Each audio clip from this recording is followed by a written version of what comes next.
All right, so we have a lot represented here. And if you guys, you heard folks that are getting ready to go, they've got like one more year, right? And then we had in-state, out-state, live at home. You know, there's a lot of different things to consider when you are looking and making those decisions, especially when you consider how are you gonna pay for it. Honestly, how many of you have a plan on how you're gonna pay for college? Can I ask what that plan is? What do you think? Scholarships and loans. And you've got 3 years, so you can really work it in high school, get some scholarships, right? Cool. What about you?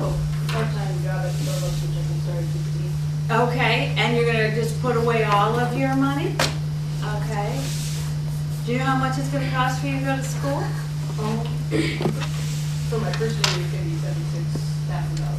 Wow, okay. All right. So you're gonna need to supplement, because Starbucks isn't gonna pay you $76,000 in a couple of years, so you'll need a supplement, right? Yeah. Cool. How about you?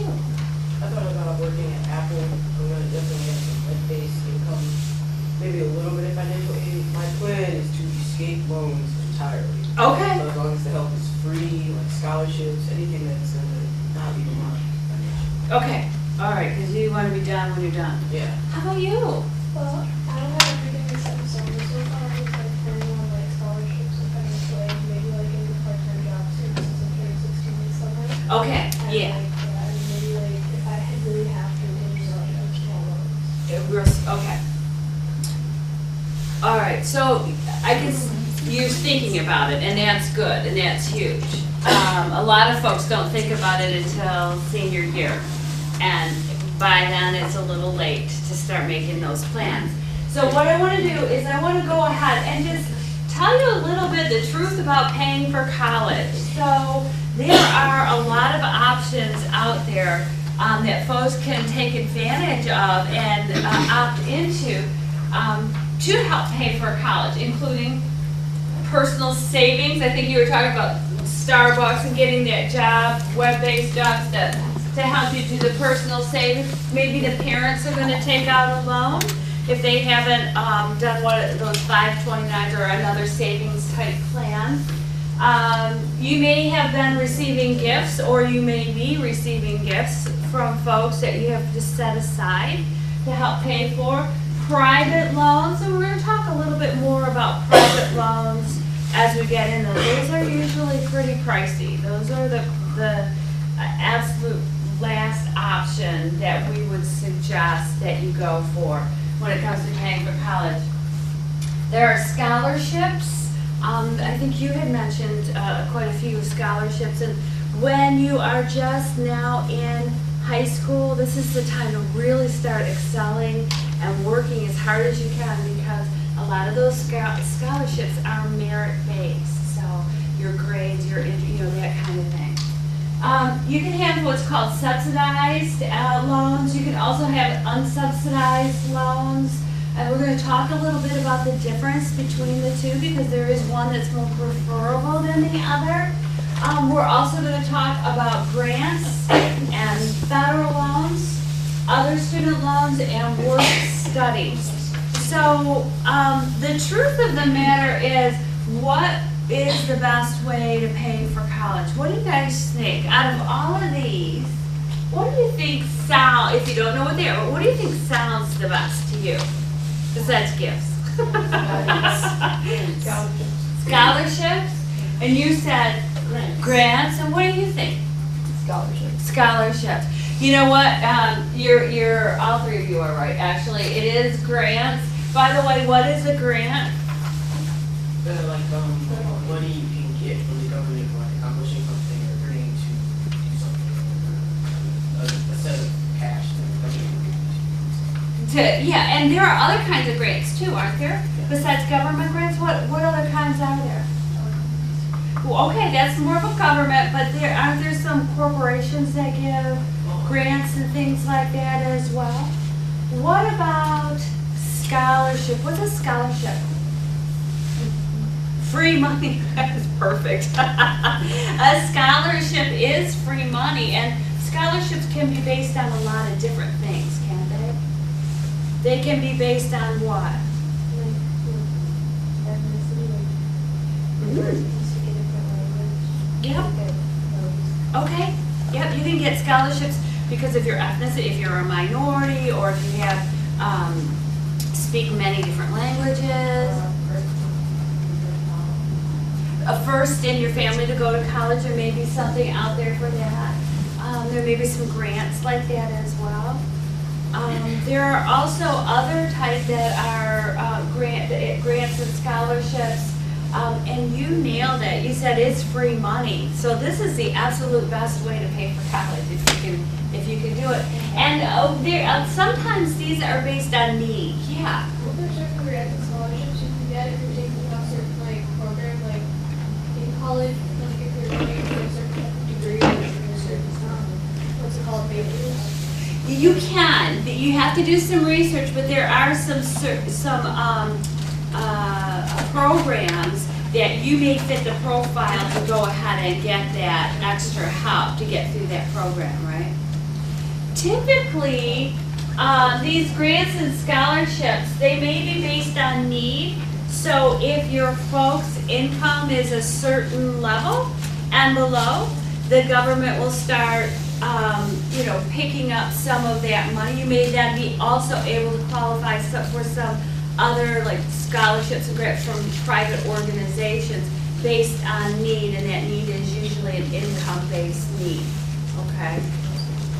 But you know what, here's the one that you guys pretty much have control over, because you really don't have control over how much your folks make, right? So, but you do have control over on how you are doing in school, and what kind of grades or what kind of knowledge you're getting. And that, because those grants and scholarships a lot of times are also based on merit, how you do.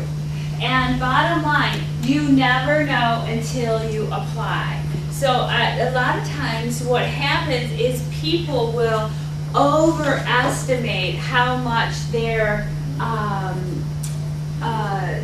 the grants and scholarships will pay for like the merit. They'll say, oh, well, because I get good grades, I'll get a lot of money. So they overestimate how much of the college that will pick up. They're going to underestimate how much based on income too. So the bottom line is don't assume. Don't assume. Apply anything and everything. So when you start searching and applying for scholarships, there are a couple of websites. Those of you who are juniors and stuff, have you been searching? Have you been looking around? Not yet? Okay. Well, let me, Fast here.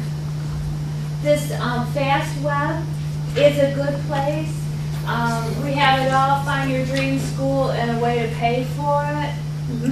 Okay, so like I have an account on FastWeb, but like are they all like creditable, like scholarships? Like I don't know, because I read this thing where like sometimes like, I don't know, it's not real. Okay, and so, yeah, so how are you going to be able to determine if it's a scam, right? Because they are out there. And at fastweb.com, there are a couple of clues that you can get that this may not be legit.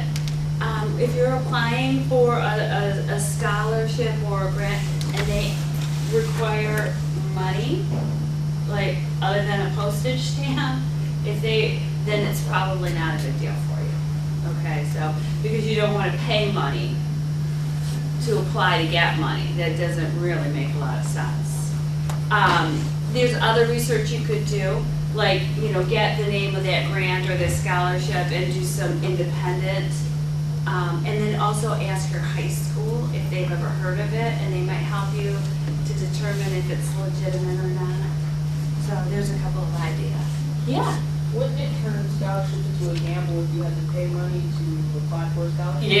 Yeah. So that's what I'm saying. You don't want to pay a large sum of money. And even if it's like the application fee is $25 or something, I would hope that you would talk to your folks. Maybe talk to the high school and do some independent research as well. Because, like I said, a lot of those, especially if it's need-based, they're not going to need to ask you for any money, right? Sometimes you gotta use your common sense, because you're gonna know those scholarships are there to help the students for college. Mhm. So basically, when you have a scholarship, they don't charge you for that. Right. So if they're charging you, that's the way that you know it's a scam. Absolutely, it's a red flag. It's a red flag. Yes. So, okay, so when you go to fastweb.com, have you ever, have you done it yet? Have you applied? We encourage you to answer those optional questions. Do you know what I'm talking? Okay, so when you're applying, there are required questions and then they're optional. Really encourage you to answer those optional questions, and here's why. It turns out that statistically speaking, when someone is answering the optional questions, when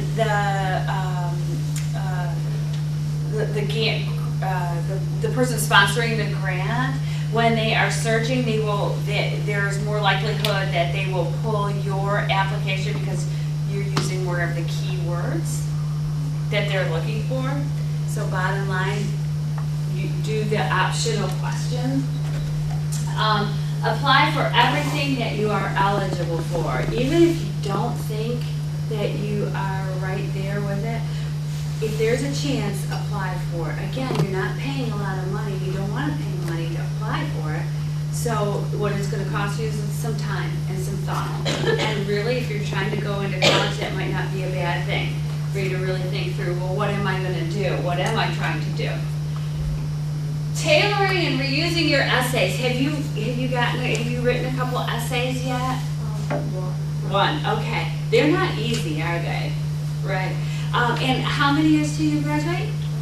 2 years. So actually you're at the perfect age to be exploring this. Writing essays on why you want to, and each one has their own question they want you to answer. But writing those essays, even practicing writing them now when you're 4 years, 5 years out, is not a bad idea. The thing is, once you think through this whole process of writing, why do I want to go to college? Why do I want to be in this program? What is my bet? What have I accomplished? When you start really thinking that through and writing it out, once you've got that down, you can reuse those essays, all right? And honestly, what a lot of times that will do is it'll force you to really think through what you're doing, so it will be more natural to write these essays. Yeah. But if you're reusing your essays, wouldn't that be considered as plagiarism against your own self because you're You really can't plagiarize against yourself. If you wrote something, it's, that's not, you're not stealing it from anything, okay? So what you do is if you will, think of it as you're kind of putting together the bare bones, the bones of why you want to go to college, why you want to go into your program. So you're putting together the skeleton. And for the specific places you're applying for, you will tweak that up and put the meat on those bones to make it applicable for that application. But you can't really plagiarize against yourself.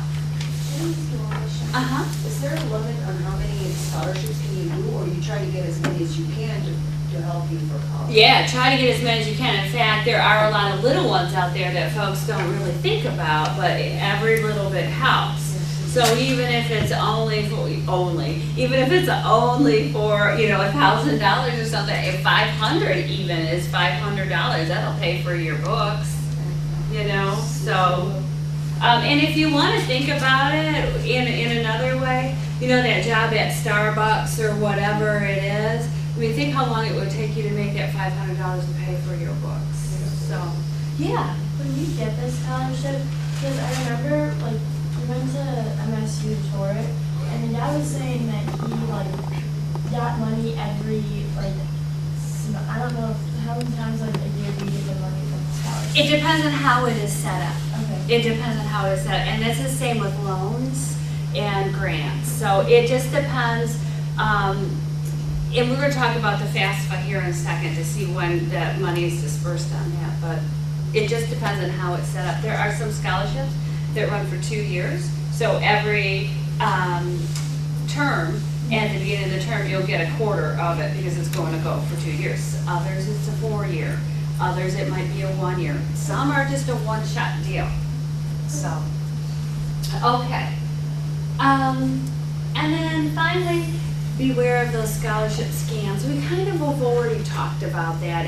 If someone wants you to write a check for $100, $250 to apply, probably not a good deal, but if it's something that you're really interested in, have it checked out a little further. Do your own research. You can Google it yourself. Talk to your school. Talk to the school you are going to go to. Talk to that admissions office and say, hey, have you ever heard of this? Absolutely check with your folks. Okay? All right, so remember this is 8 tips. So the second tip on this is to clean up your online presence. This is huge. There's a study done of over, I want to say it was over 800 admissions offices, and a third of those said for just admissions, a third of them said that they went online to look at applicants. So if just the admissions folks are going to do that, if I'm going to give you money through a scholarship or a grant, don't you think I'm going to check you out? Probably even more than that? Yeah. So you're talking about like online profiles, like your email.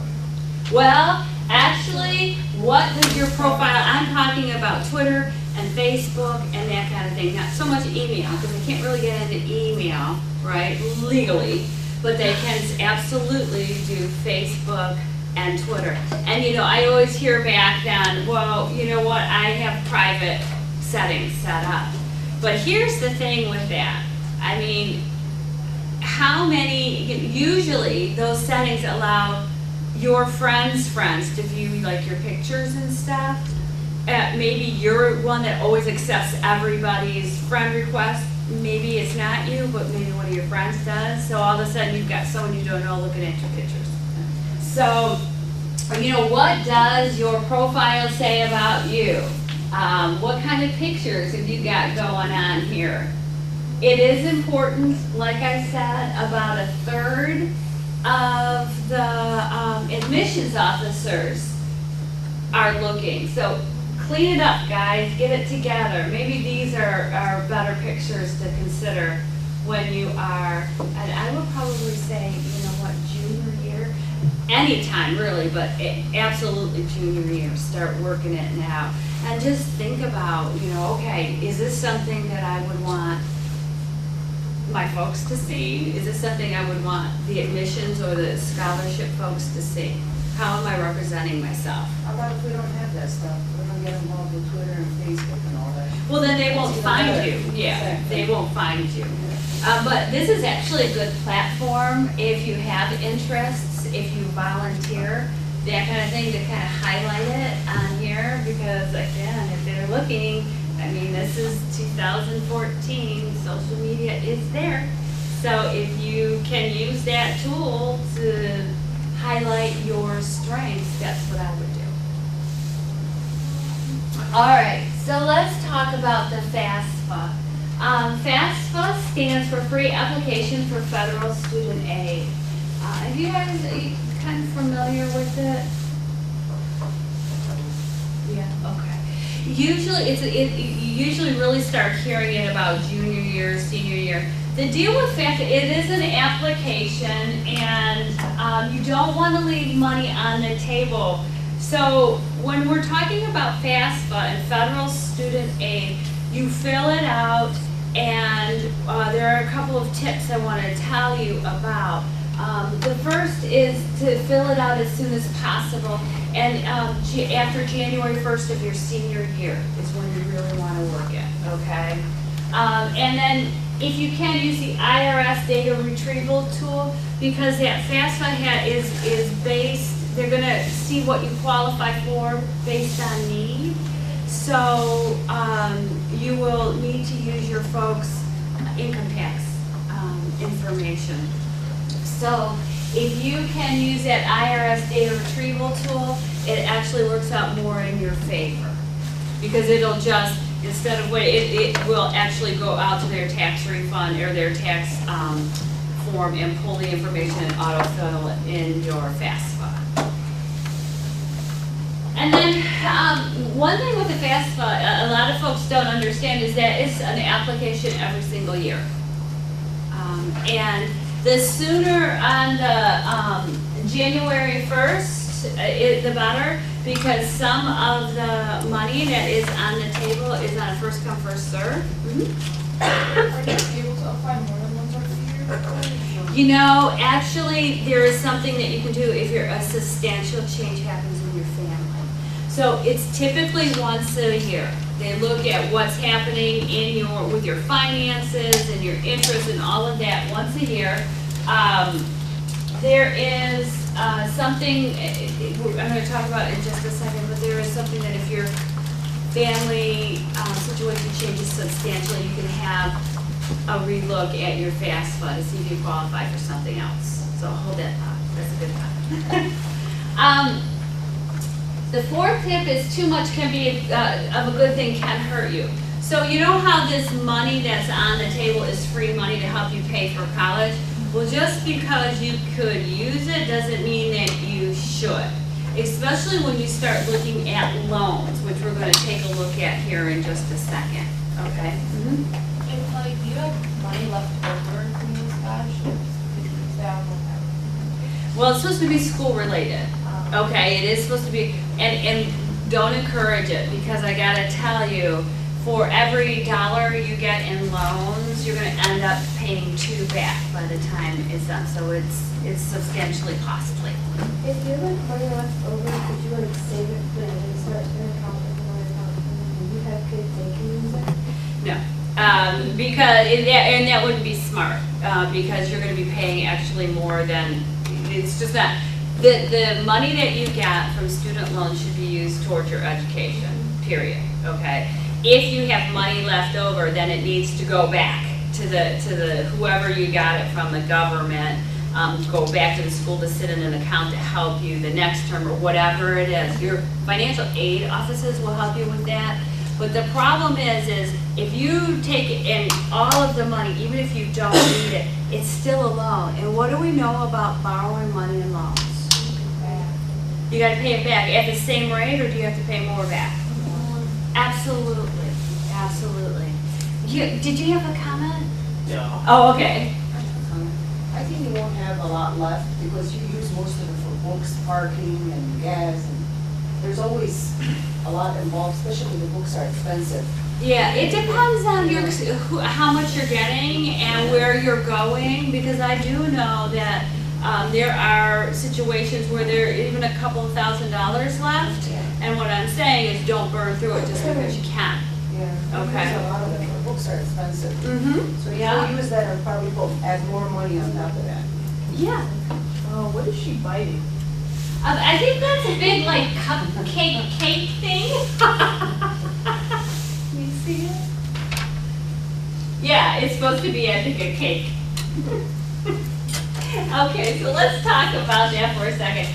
What are some of the parameters? Because how much is too much and you know, to borrow and whatever. So the student loan debt should be less than your expected annual income. These are just rules of thumb, okay? So your student loan debt should be less than your expected annual income. Your annual student loan amount should be less than $10,000 a year. And why do we say that? Well, because we know that 90% of graduating college graduates, they are not borrowing $10,000 a year. So if you are borrowing more than $10,000 a year to pay for your college, then you are like the top 10% in debt. Does that make sense? Am I saying that so it makes sense? So you want to be more hitting average. And by the way, the private loans I was talking about earlier, there are places that you can get a private loan to pay for college, but they're going to be higher interest rate, and they're going to start ticking as far as interest goes right away. So a lot of times with these private loans, that means by the time that you're done, you really are way over your head in debt. So we discourage private loans. Yeah. So like the student loans are like financial aid kind of thing to help you. Yes. So the private loans are like if you want some stuff or something. Like Yeah, private student loans, You can also get private student loans from certain specialty colleges, like where you get a certificate at the end. They may offer some student loans. The interest rate's usually higher, and the interest will start accruing right away. And it is a costlier loan. It is a costlier loan. Because some people actually don't have a choice. Okay, they don't have a choice. They have no way to go to college other than to do that. Maybe they're in a certificate program and they weren't like you guys. They're not thinking about it now. They're all of a sudden they want to get this program. They don't have any choice. They don't qualify for any of the federal stuff, or maybe that school doesn't take federal stuff. Okay, so some of like the cosmetology schools maybe would fall into this, like a specialty school. Some medical assistant schools where you get a certificate instead of a degree. Okay. How much do you think that the average college student graduates with how much student debt? What are you guessing here? C. Okay, how many think it's B, 22,000? Okay, what about C, 29,000? It's about half and half. Okay, so the answer is C, 29,000. That's a lot of money. That's a lot of money. Okay, so let's see.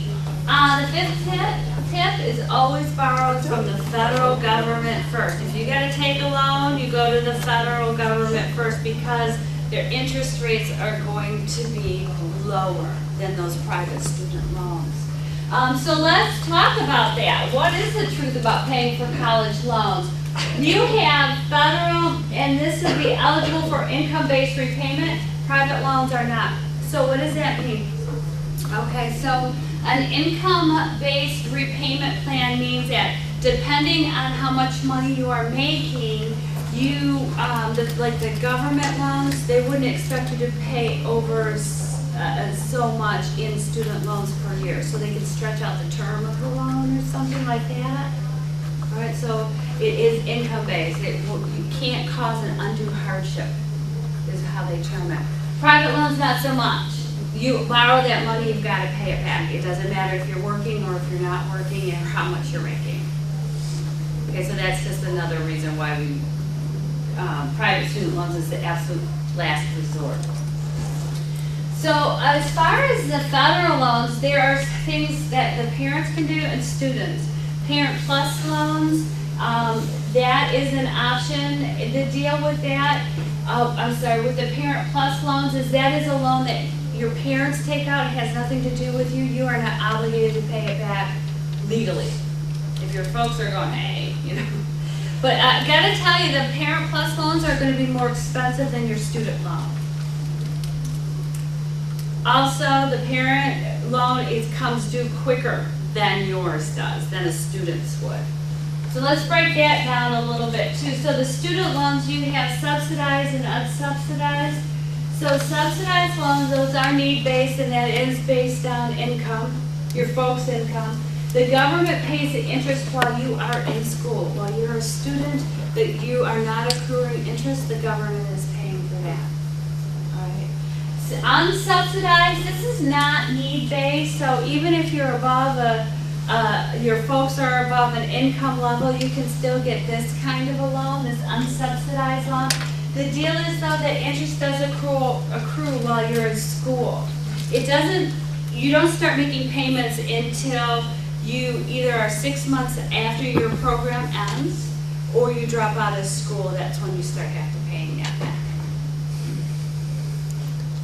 Any questions about this? You guys familiar with subsidized, unsubsidized? If you're not and you're like going into your sophomore year, you'll be hearing a lot about it. So, okay. You had mentioned, can you apply for FAFSA more than once a year? No, not technically. But if something substantially changes in your home situation, you can ask for a professional judgment review to change your oh my gosh. I am really a mess. Eligibility.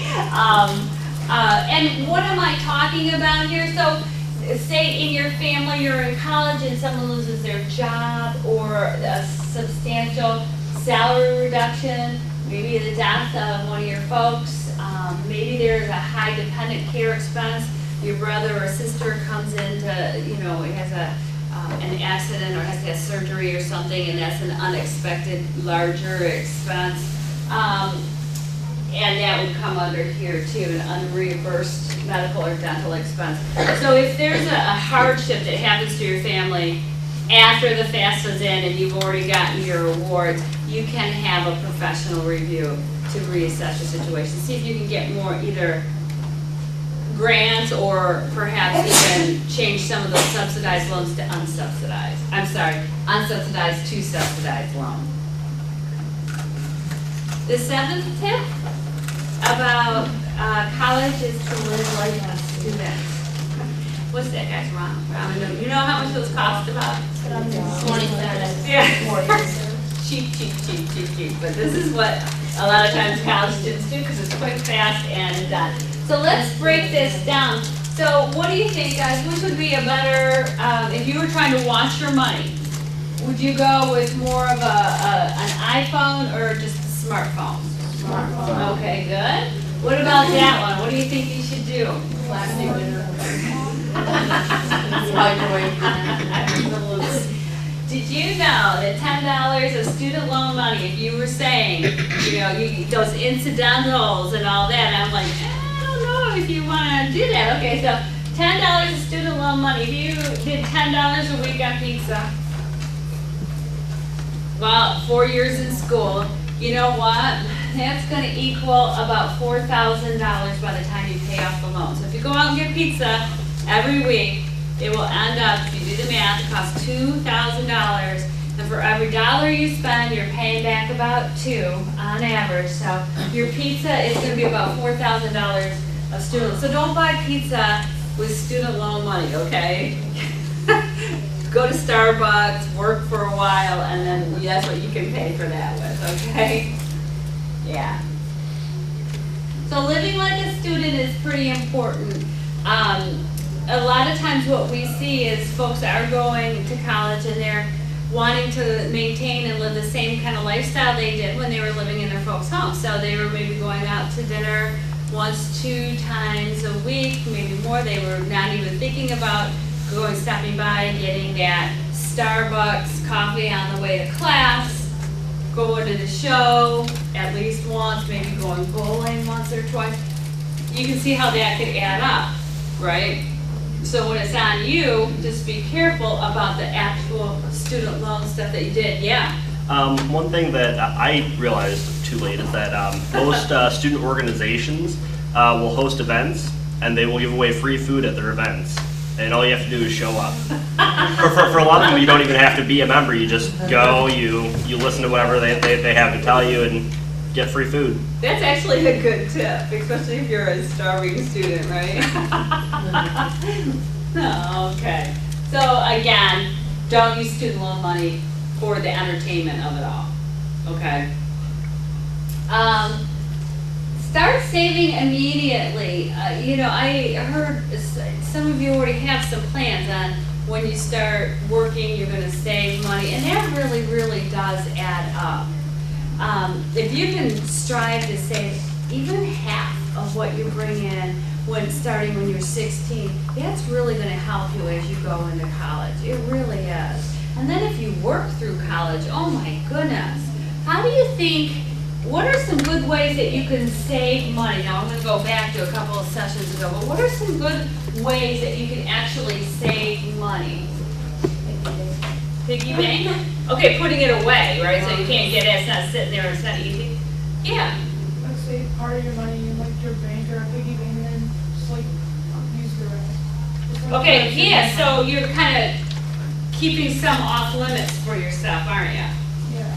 Yeah. Like, take half of it for yourself, half of it away, and you got like $10, but like half, 5, 5, maybe. Okay, so making those goals, like bottom line, I'm not gonna spend everything I make, okay. What were you guys saying back here? Do you have an idea? She just said, okay, how about you guys? Well, say you're bringing in money, but like, you might bring in like, you could just make a percentage for the future, like, no matter what you're bringing in, you know, you can save a per, like, give yourself a 30%, 70%. Okay, so that's kind of like the pay yourself first. Remember we talked a little bit about that is from the money you get in, you put a certain amount away before you do anything else with it. That's paying yourself first. I'm gonna put this away, this is my college. And as you grow and you start working, I hope you're gonna do that for your emergency accounts as well as retirement. Okay, this is what, because I gotta tell you, you learn to live with what you have, right? So it's very hard if you're making a certain amount of money to say, okay, I'm living here now, you know what, I should start saving money, so now I have to cut my expenses. Whereas if you always put it away, then you never got used to living with it. It's so much easier not to save money in that way. Other ideas, guys?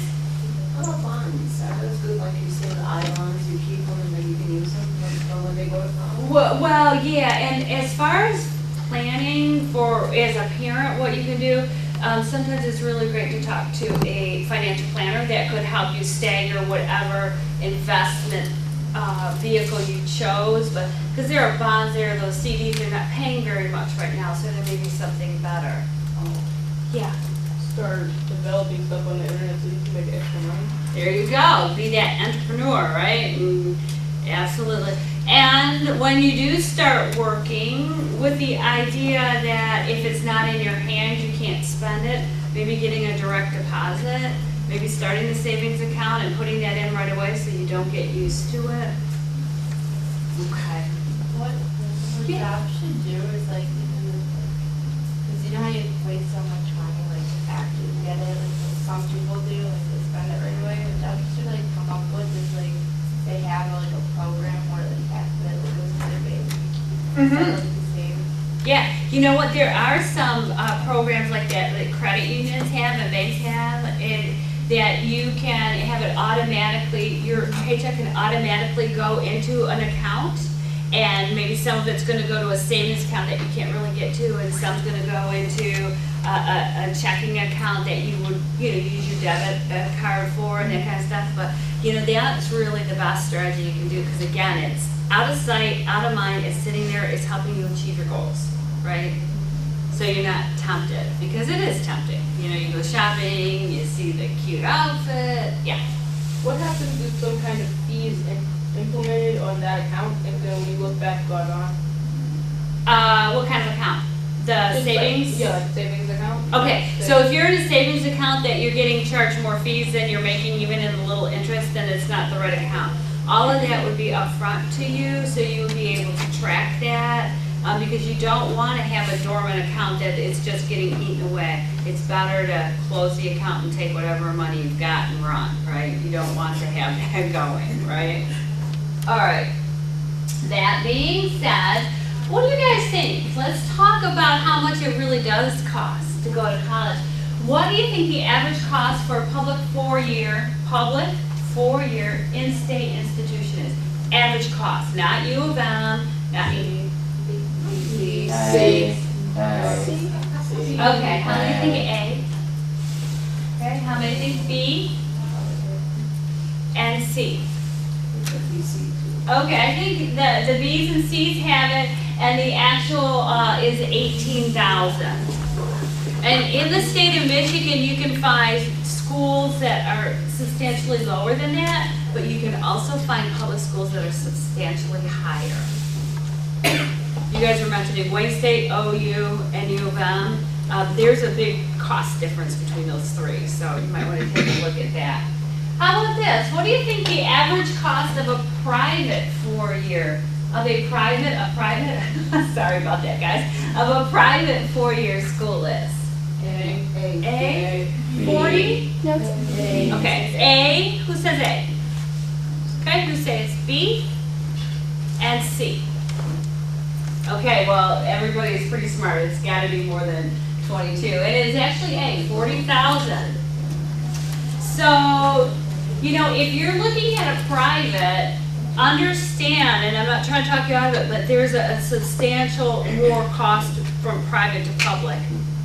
All right, and so if it is a private school, you have a reason why you're going there, not just because you like the area, okay? You know what I mean? It's gotta have the program that you can't get somewhere else, or it's gotta be, there's gotta be some good reason, justify it for yourself, because that's twice the cost. Plus. When you go to private school, do the financial aid qualify for that? I don't think it does, right? No, you still can fill out the FAFSA. Yeah, but they might not pay the whole. They may not, it's up to Come them. out of pocket. So we're gonna talk about the truth about the cost of college. Now, this includes tuition and fees, room and board. Yeah. Would Harvard be like a private school?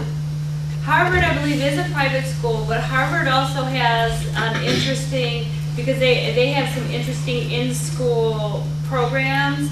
I believe, and I'm not sure if they're still doing it, but for a while, because they were trying to attract low-income folks to come. So if you were a certain income and below, you could actually go to Harvard for free. So, just because it's Ivy League doesn't mean that you can't, you know, that's the whole thing, same with applying, and you don't know what money is there until you apply. Look for, if you have a school and you want to start looking around, my goodness, do see what kind of things you might qualify for. Yeah. Or Ivy League college is just like. It just means that they have this very old, strong, prestigious reputation. Okay? That's what that means. You know, like, to be honest with you, if an employer has an applicant from a University of Toledo versus Cambridge, who are they gonna go with, right? Right? Yes, no? Okay.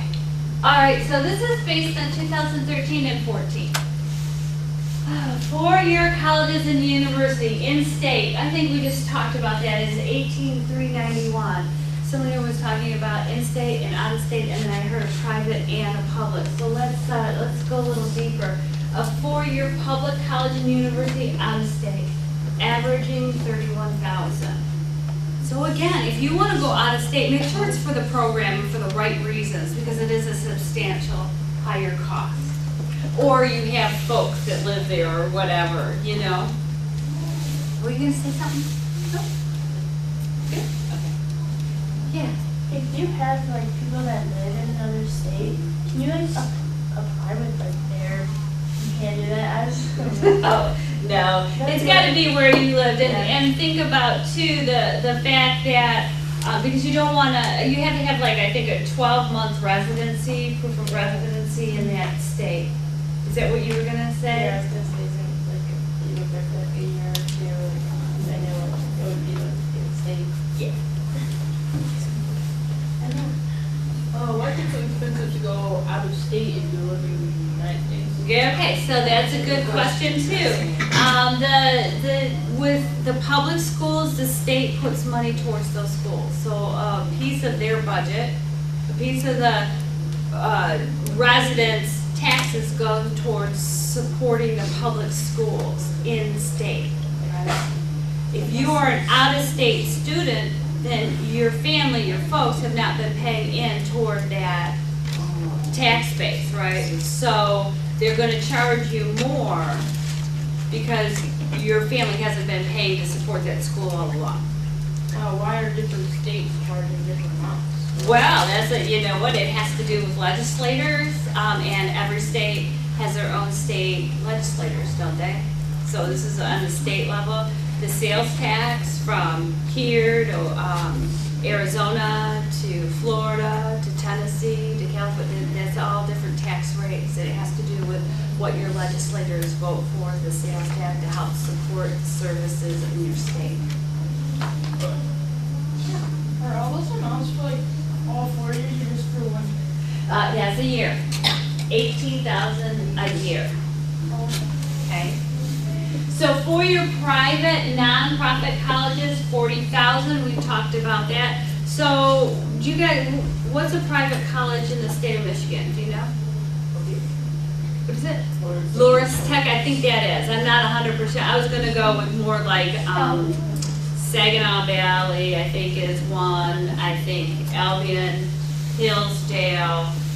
Whereas the public ones are more like Eastern, that kind of thing. Wayne State. I'm not sure about Oakland. Do you guys know? I think Oakland is public. I think it does get state funds. Yeah.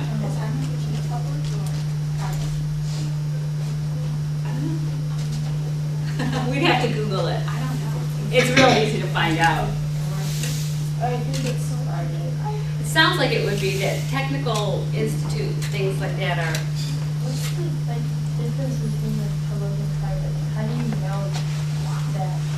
which it is. Yeah. If it's public or private, Yeah. it's real easy. It'll say like on their website, or you can Google, hey, is University of Michigan public or private, and it will actually pop up. So it's not hidden or anything. I just don't know the list. Okay. But I do know that usually things with, like Michigan State is a public school. It's getting money from the state. Like I said, there are some that you know right off the top of your head, and others you're like, I'm not really The sure. private ones, like they get money from like, where do they get their money from? Tuition, Okay. donors, they're Okay. not getting supported by the state. Okay?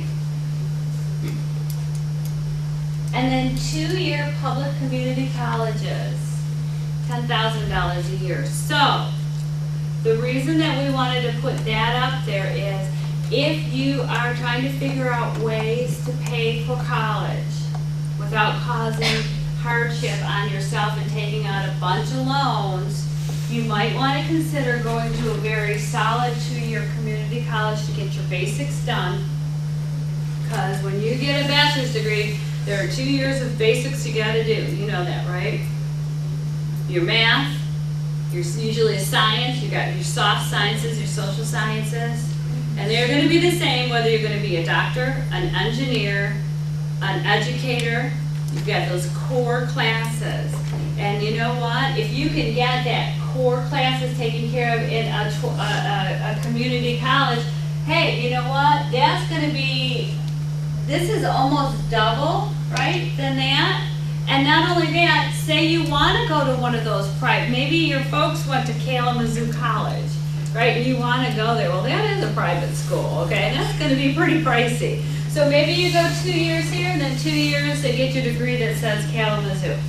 So there's a couple of different things you can do to pay for college that may not be traditional. Nothing wrong with going to the community college for 2 years. Absolutely, especially those of you who are thinking you're gonna live at home anyway. By the way, the average cost of college increased about 5 to 8% a year. So by the time that, you folks that have got 5 years to go, it's gonna be more. Yeah. I realize that the inflation and cost of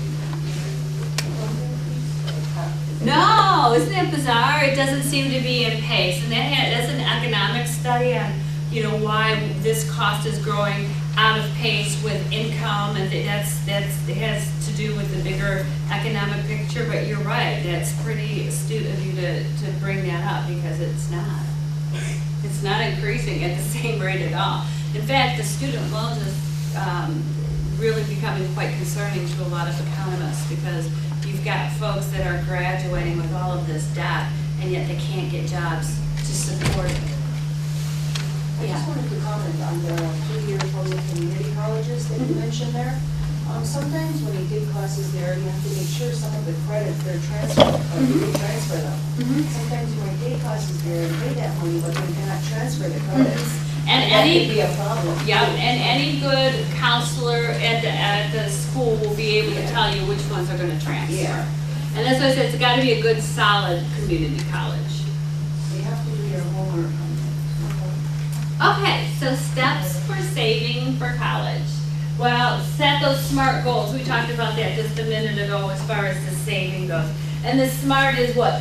Specific, what's the M? You guys remember? It's Saturday morning, isn't it? It's measurable, right? A is what? attainable, R, reasonable, and T, timely. So you have a time frame on that goal. What's that? S is specific. And when we had talked about that before, it was like, okay, you want to be comfortable in retirement, or this is vague dream type goal. Whereas a better goal is more specific. I want to have X number of dollars by the time I retire. What's A and B? Sure. A is attainable. R. Alright, I see it. Okay. Measurable. Okay. S is specific. M is measurable. A attainable. R realistic or reasonable. And T timely. So that there's a time frame on your goal. And you know what, guys? If you have any question about that, all you need to do is go online, say, what's a SMART goal? And it'll give you all kinds of explanations on it. Okay, maintaining a budget, steps for saving. You know, as we were talking about, have some money set aside from the get-go, whether it's a job you're working at or gifts or whatever. By the way, at the end, I have some team budget sheets, if you want to grab one of those. We talked about budgets a couple of months ago, but maintaining a budget so that you can save some money, so that when you're in school, you can be a little more relaxed because you know you have some money saved. Direct deposit paychecks, we talked also about that. Saving as much as you can while, before you go to school, and then living like a student while you're in school is huge. Because the deal is, after you get out of school, you don't want to live like a student. You don't want to be scrimping your pennies, right? So, that being said, we talked about a lot of stuff, but bottom line is you want to start searching and applying for scholarships now. Now, obviously, if you're 3 years, 4 years out, that doesn't apply. But I gotta tell you, if you wait until your senior year, come January, February, did you know that over half of the scholarships have already been granted? So you've gotta, even searching for it when you're 3 years out to see what you might be interested in applying for is not a bad idea. Keep a list, see, okay, what do I need to do? What do I need to show so that I might be in good position to get that scholarship or that grant? Clean up your online presence, take down the pictures of the party. File the FAFSA, and again, that is after January 1st of your senior year.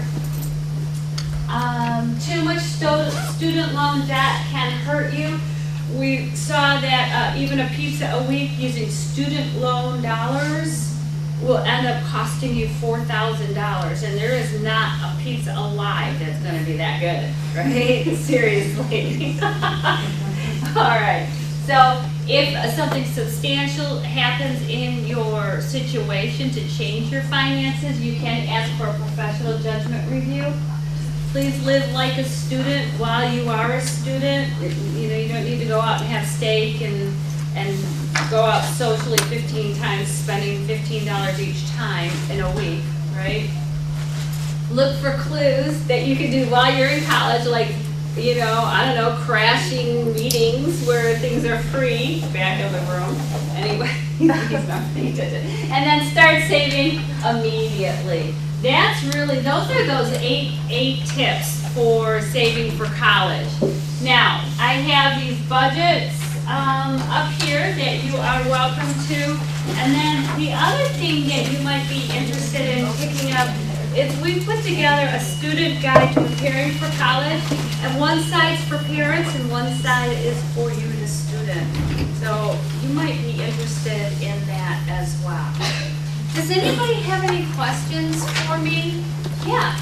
So someone said something about first in college, in your family, how does that affect the first? Well, it depends. Yeah, it just depends. There may be some scholarships out there.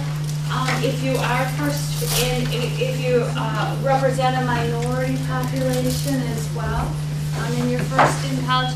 I wasn't, so I don't really know the specific, do you guys know, I think somebody here mentioned it, do you know which specific random scholarship you're talking about? First in,